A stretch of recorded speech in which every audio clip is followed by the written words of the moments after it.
le petit survivant du golfe de Californie. Imaginez-vous plonger dans les eaux du Grand Nord du golfe de Californie, au Mexique, et contempler un immense paysage bleu s'étendant jusqu'à l'horizon. À première vue, cela ressemble simplement à de l'eau. Mais, caché sous la surface, vit l'un des animaux les plus rares et les plus mystérieux de la planète. Son nom est Vaquita, marsouin de baille, un petit cétacé que l'on trouve exclusivement dans les eaux du nord du golfe de Californie. Il n'existe nulle part ailleurs sur Terre. Il ne vit pas dans les autres océans.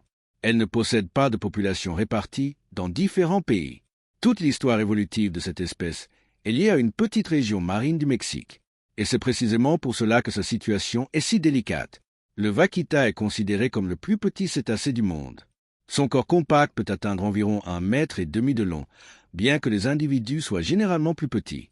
Elle a une apparence délicate, mais elle est parfaitement adaptée à la vie marine.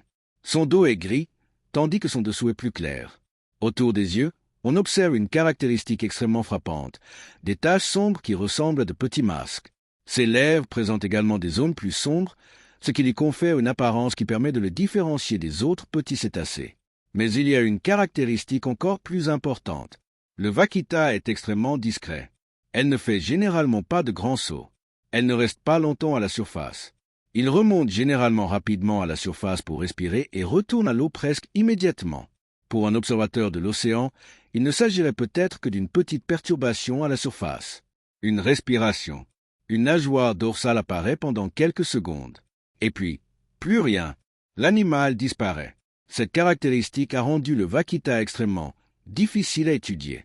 Pendant longtemps, les chercheurs n'ont su que très peu de choses sur sa vie. Ils savaient où cela se passait. Ils savaient à quoi il ressemblait. Ils étaient conscients de certaines caractéristiques de son comportement. Mais le suivi d'une espèce aussi rare en milieu marin ouvert est une tâche extraordinairement difficile.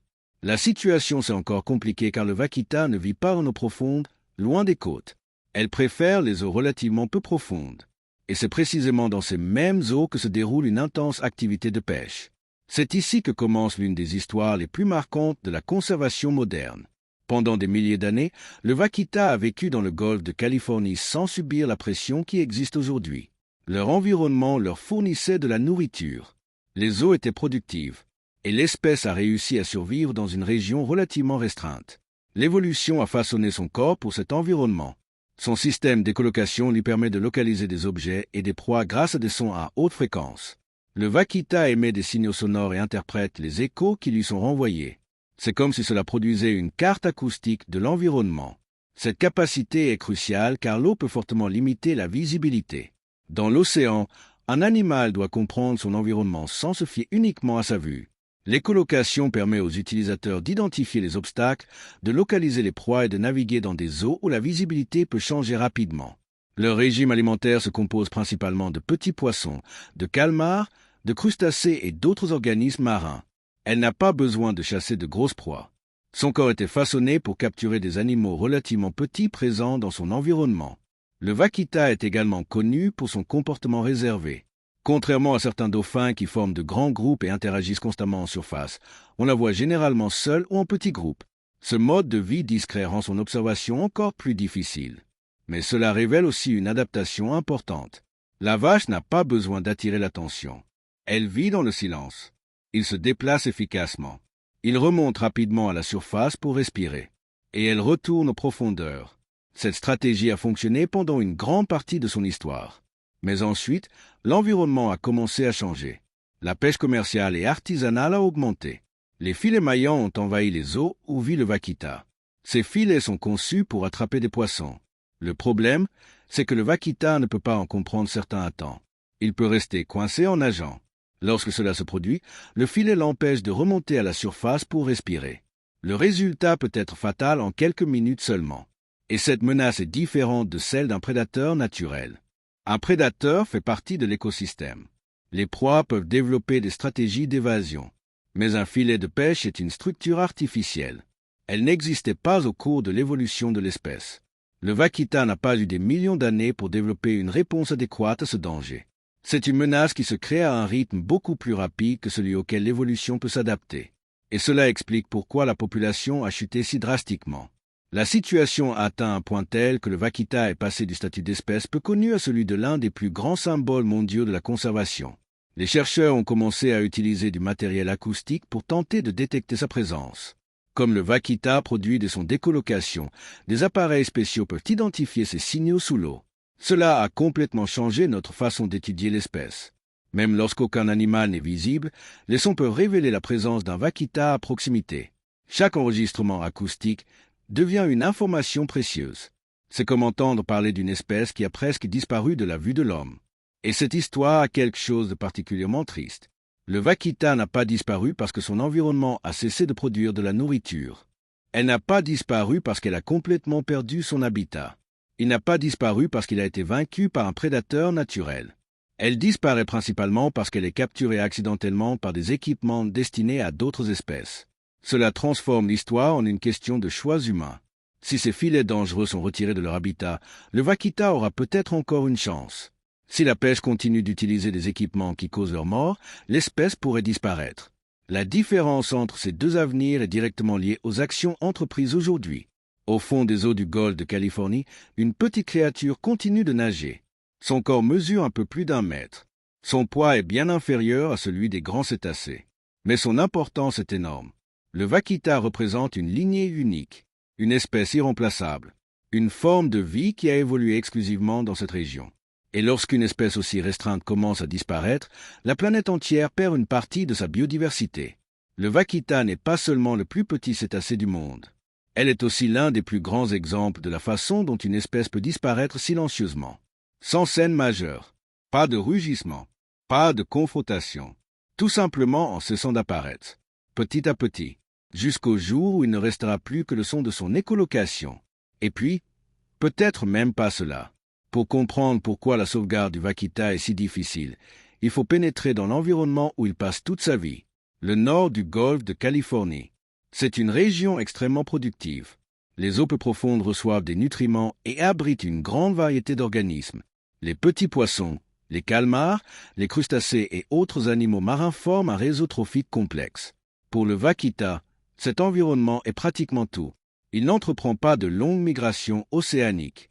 Elle ne parcourt pas des milliers de kilomètres comme certaines baleines. Sa distribution est extrêmement limitée. Cela signifie que son territoire est petit. Et lorsqu'une espèce possède une aire de répartition aussi restreinte, toute menace localisée peut affecter la quasi-totalité de la population. Un vaquita a besoin de respirer. Comme tous les cétacés, il ne peut pas rester indéfiniment sous l'eau. Elle doit faire surface régulièrement. Et c'est précisément dans ce comportement naturel que les filets maillants deviennent dangereux. Un vaquita peut nager normalement. Il est peut-être à la recherche de nourriture. Il utilise peut-être son écolocation pour explorer son environnement. Et puis, elle se heurte à une barrière presque invisible. Une raidée. Il peut se coincer par ses nageoires, son corps ou sa tête. En tentant de s'échapper, elle risque de s'enliser encore davantage. L'animal panique. Essayez de grimper. Mais le filet empêche tout mouvement. Incapable de respirer, il finit par se noyer. Ce processus peut se dérouler silencieusement. Il n'y a pas de persécution. Il n'y a pas d'attaque. Aucun son n'est facilement perceptible par ceux qui se trouvent à la surface. Un simple animal pris au piège dans un filet. Et chaque décès est dévastateur pour une population si restreinte. La reproduction du vaquita aggrave encore le problème. Comme chez de nombreux petits cétacés, les femelles doivent investir une énergie considérable dans chaque petit. La grossesse dure environ 10 à 11 mois. Généralement, un seul petit naît. La mère doit le nourrir et le protéger. Le jeune dépend d'elle durant une période importante de son développement. Cela signifie que l'espèce ne peut pas compenser rapidement les pertes importantes. Si de nombreux adultes meurent en peu de temps, la naissance de quelques descendants ne suffit pas à reconstituer la population. C'est comme essayer de remplir un récipient alors que l'eau ne cesse de s'écouler. Tant que la mortalité causée par les filets restera élevée, la reproduction naturelle ne pourra pas suivre le rythme. Par conséquent, la solution doit s'attaquer à la cause profonde du problème. Réseau dangereux. Mais retirer ces filets n'est pas une tâche simple. Il existe une population humaine qui dépend de la pêche. Il existe des communautés locales. Il y a des familles. Il existe des traditions. Il existe une économie liée aux ressources du golfe. Les efforts de conservation doivent trouver un moyen de protéger le vaquita sans pour autant ignorer les besoins des populations. Cet équilibre représente l'un des plus grands défis. Des chercheurs et des autorités ont commencé à tester des équipements de pêche alternatifs. L'idée est de permettre aux pêcheurs de continuer à travailler, mais en utilisant des méthodes qui réduisent considérablement les risques pour le vaquita. Ce changement peut être difficile. Cela nécessite un investissement. Entraînement, surveillance, coopération et la confiance. Sans la participation des pêcheurs, tout plan de conservation est voué à l'échec. Mais il existe une autre dimension importante. Le vaquita a également été indirectement affecté par la pêche illégale d'autres espèces commercialement importantes. Certains des filets utilisés illégalement dans le golfe sont destinés à la capture de poissons et d'autres animaux marins. Le vaquita peut se retrouver piégé dans ces filets sans être la cible visée. Elle est une victime collatérale d'un marché qui opère souvent loin des regards du public. Cela rend la situation encore plus complexe. Protéger l'animal ne suffit pas. Il est nécessaire de contrôler les activités qui mettent l'animal en danger. Il est nécessaire de patrouiller les eaux, enlever les filets abandonnés, découverte de matériel illégal, surveiller les zones de pêche et d'utiliser la technologie pour détecter la présence de cétacés. L'acoustique est devenue l'un des outils les plus importants. De petits appareils peuvent rester immergés et enregistrer les sons produits par les vaquitas. Ces signes sont analysés par des spécialistes. Lorsque plusieurs capteurs enregistrent l'activité acoustique, les chercheurs sont en mesure d'estimer la présence d'animaux dans une zone donnée. C'est une méthode d'étude de l'animal qui apparaît rarement en surface. Imaginez entendre une voix dans une forêt complètement obscure. Vous ne pouvez pas voir qui parle, mais on sent bien que quelqu'un est là. Un phénomène similaire se produit avec le vaquita. Les chercheurs ont souvent besoin de l'entendre pour savoir que cela existe encore. Ce détail conférait à l'espèce un caractère particulièrement symbolique. C'est une créature qui peut disparaître avant même que la plupart des gens aient eu la chance de la voir. Par conséquent, les images et les enregistrements des vaquitas sont extrêmement précieux. Chaque photographie contribue à montrer au monde qu'elle existe. Chaque vidéo contribue à transformer un problème abstrait en une histoire concrète. Une mère nageant avec son petit. Deux individus émergent rapidement. Une petite nageoire coupant la surface. Ce sont des moments en apparence simples, mais elles pourraient bien représenter l'une des dernières images d'une espèce entière. Un autre aspect fascinant est son comportement. Les vaquitas ne sont généralement pas considérées comme une espèce très sociale. Elle peut être observée seule ou en petits groupes. Cela signifie que votre vie peut sembler isolée, mais cela ne signifie pas qu'il y a un manque de communication. L'écholocation produit des sons. Ces sons permettent de s'orienter, et il est possible qu'elles aient également des fonctions liées aux interactions entre individus. Il reste encore de nombreux mystères, et c'est un autre problème. Plus une espèce devient rare, plus elle est difficile à étudier. Imaginez essayer de comprendre une population quand presque personne ne parvient à la trouver. Des caméras sont nécessaires. Microphones sous-marins. Analyse génétique. Modèle de population. Observation ponctuelle. Tout est arrangé. Chaque information peut contribuer à compléter une petite partie du puzzle. Et malgré toutes les difficultés, les chercheurs continuent d'essayer d'en découvrir davantage. Car connaître le vaquita, c'est augmenter nos chances de le protéger. Il y a aussi une question génétique. Lorsqu'une population devient extrêmement réduite, les scientifiques s'intéressent naturellement à la diversité génétique. La perte de diversité peut réduire la capacité d'une espèce à réagir à certains changements environnementaux et à certaines maladies. Mais l'histoire du vaquita recèle un aspect intéressant. Des études génétiques indiquent que l'espèce a traversé des périodes historiques de faible population, tout en conservant d'importantes caractéristiques génétiques. Cela ne signifie pas qu'elle est en sécurité. La principale menace demeure la mortalité causée par les filets. Si cette menace disparaît, l'espèce pourrait encore avoir la capacité de se rétablir. Et c'est l'une des raisons pour lesquelles il y a de l'espoir. Le vaquita n'a pas forcément besoin d'un nouveau continent. Vous n'avez pas besoin d'une forêt artificielle. Vous n'avez pas besoin d'un environnement complètement différent. Elle a besoin de son propre habitat pour être en sécurité. Vous devez être capable de nager sans tomber sur des filets mortels. Il faut le reproduire. Elle doit élever ses enfants. Tu dois vivre. La solution paraît simple, présentée ainsi, mais sa mise en œuvre exige des efforts considérables. Il est nécessaire de convaincre les communautés, appliquer les lois, pour surveiller les ressources en eau, changer les méthodes de pêche, retirer les filets, combattre les activités illégales, et de maintenir ce suivi pendant des années. Agir pendant quelques mois seulement ne suffit pas. Une espèce aussi rare nécessite une protection permanente, et cette protection doit commencer immédiatement, parce que chaque année peut faire une énorme différence. Chaque chiot qui naît compte, Chaque survivant adulte compte. Chaque filet retiré compte. Chaque zone protégée compte. En mer, le vaquita poursuit sa routine. Elle cherche à manger. Il utilise l'écholocation. Respirer à la surface. Plonger à nouveau. Et il disparaît. Pour elle, le temps n'est pas une notion relative à l'horloge. Mais pour les humains qui tentent de la sauver, elle existe. C'est une course contre l'extinction. Et à chaque minute où un filet dangereux reste dans l'eau, cette course devient plus difficile. Peu d'histoires de conservation sont aussi urgentes que celles du vaquita. Depuis des décennies, les chercheurs suivent l'évolution du déclin démographique. Le nombre de personnes a chuté de façon spectaculaire. L'espèce, autrefois relativement commune dans sa petite aire de répartition, est devenue l'une des créatures les plus menacées de la planète. Aujourd'hui, chaque individu retrouvé est considéré comme une découverte extraordinaire. Et cette réalité a complètement changé la manière dont la conservation est menée. Il n'y a pas de place pour attendre. Il n'y a pas de temps à perdre. La priorité absolue est d'empêcher les vaquitas de s'emmêler dans les filets maillants. Voilà la clé. Si la mortalité causée par les filets est éliminée, l'espèce aura peut-être encore une chance de se rétablir. Mais si la menace persiste, la reproduction naturelle ne suffira pas. C'est pourquoi l'une des plus grandes batailles se déroule loin des laboratoires.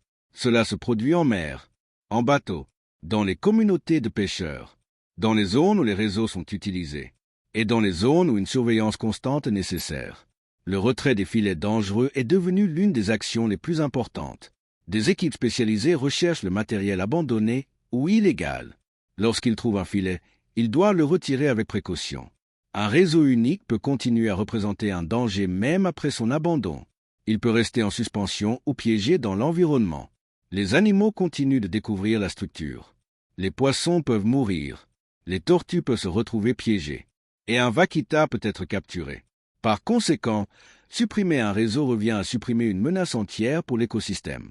Mais la conservation ne peut pas dépendre uniquement des opérations de nettoyage. Il est nécessaire d'empêcher que de nouveaux filets dangereux ne tombent à l'eau. Et c'est là que se pose le défi de la pêche durable. Les pêcheurs doivent continuer à travailler.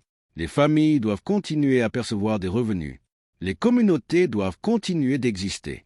C'est pourquoi les scientifiques et les autorités cherchent à développer des méthodes de pêche qui leur permettent de capturer les espèces souhaitées sans mettre en danger le vaquita.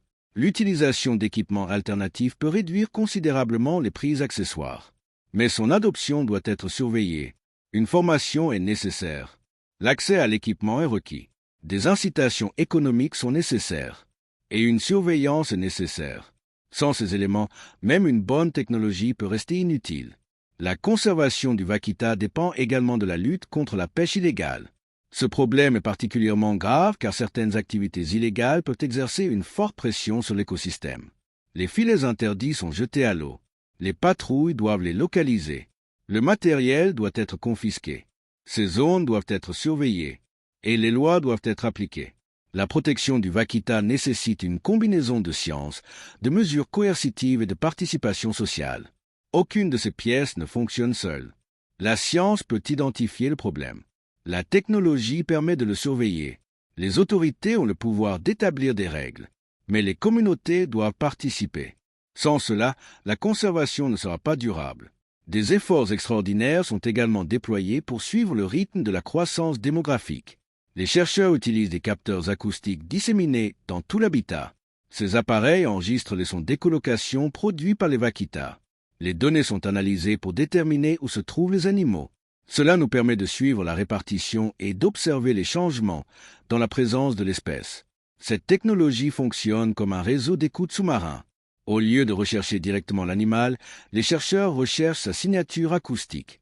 Il s'agit d'une stratégie fondamentale pour une espèce qui reste rarement à la surface.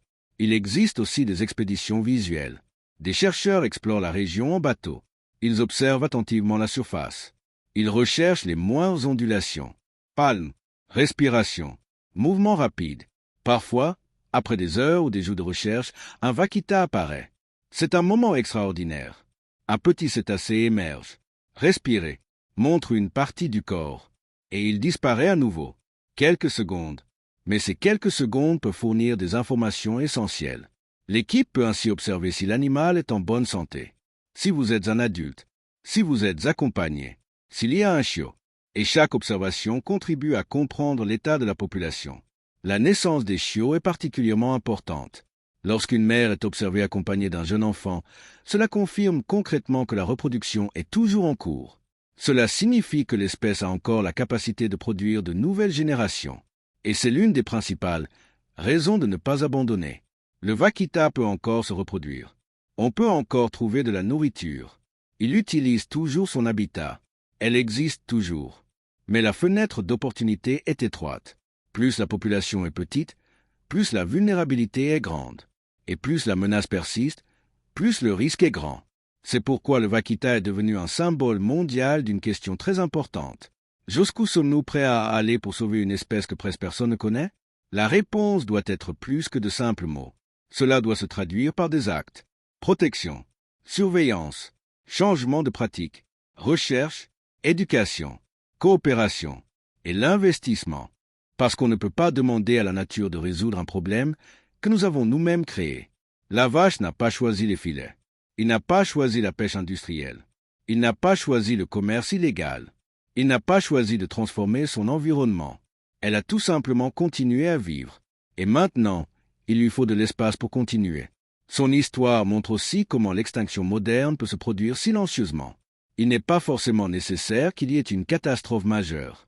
Parfois, un petit nombre de décès répétés sur plusieurs années suffit.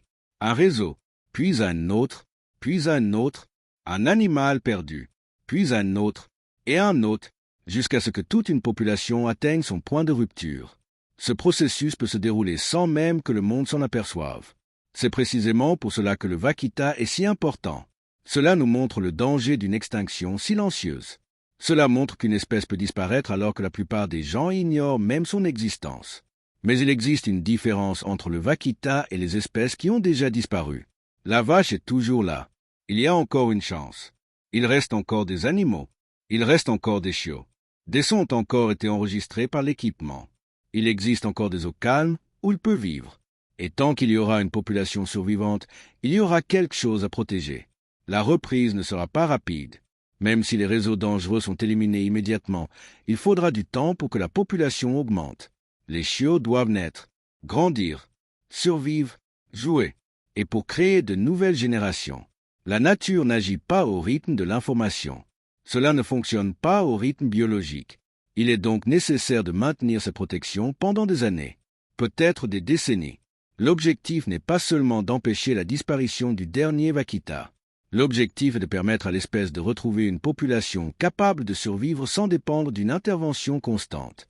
Ce serait le véritable succès. Imaginer l'avenir du vaquita, c'est imaginer à nouveau le golfe de Californie avec des eaux où il peut nager sans rencontrer de filets mortels. Imaginez une mère veillant sur sa progéniture. Imaginez des jeunes qui grandissent. Imaginez de petits groupes explorant les eaux peu profondes. Imaginez des chercheurs découvrant de nouveaux signaux acoustiques. Et surtout, imaginez un jour où le vaquita ne sera plus seulement connu comme le mammifère marin le plus menacé de la planète. Et puisse-t-on se souvenir d'elle comme d'une espèce qui a réussi à survivre. Une espèce qui a presque disparu. Mais elle a été sauvée. L'histoire n'est pas encore terminée. Au fond du golfe de Californie, une petite créature continue de nager. Son corps disparaît rapidement sous la surface. Elle utilise l'écholocation pour s'orienter. Je cherche à manger. Respirez. Plongez-y. Et il poursuit son voyage. Vous ignorez peut-être que des scientifiques recherchent vos sons. Vous ignorez peut-être que des personnes situées dans différentes parties du monde suivent votre histoire. Elle ignore peut-être que son avenir dépend de décisions prises par des êtres humains qu'elle ne rencontrera jamais. Mais nous le savons. Et c'est précisément parce que nous savons que nous avons une responsabilité. La vache n'a pas besoin que le monde entier la voie. Il suffit que le monde ne le laisse pas disparaître. Car lorsqu'une espèce disparaît, nous ne perdons pas seulement un animal. Nous avons perdu une lignée unique. Nous avons perdu des millions d'années d'évolution. Nous avons perdu une partie de l'histoire naturelle de la planète. Et dans le cas du vaquita, il est encore possible d'empêcher que cela ne se produise. Une petite opportunité. Difficile. Urgent. Mais c'est réel. Tant qu'il y aura un vaquita nageant dans les eaux du golfe de Californie, il y aura de l'espoir. Et peut-être que le véritable défi n'est pas de trouver le dernier vaquita. Il s'agit peut-être de faire en sorte que ce ne soit jamais le dernier. Dans les eaux du golfe de Californie, une petite ombre continue de disparaître sous la surface. C'est la vache. Le plus petit cétacé du monde et l'un des animaux les plus menacés de la planète. Leur histoire nous montre que l'extinction peut se produire silencieusement, mais elle nous rappelle aussi que nous pouvons encore changer le destin d'une espèce. Chaque vache protégée représente l'espoir. Chaque filet retiré de son habitat représente une nouvelle opportunité. Et chaque chiot qui n'éprouve que le combat n'est pas encore terminé. Le vaquita n'a pas besoin de conquérir les océans. Elle a seulement besoin d'eau potable pour continuer à vivre. Tant qu'il y a au moins un vaquita qui continue de nager, il y a encore de l'espoir. Car peut-être que le but ultime de la conservation n'est pas de sauver le dernier vaquita, mais assurez-vous que ce ne soit jamais la dernière.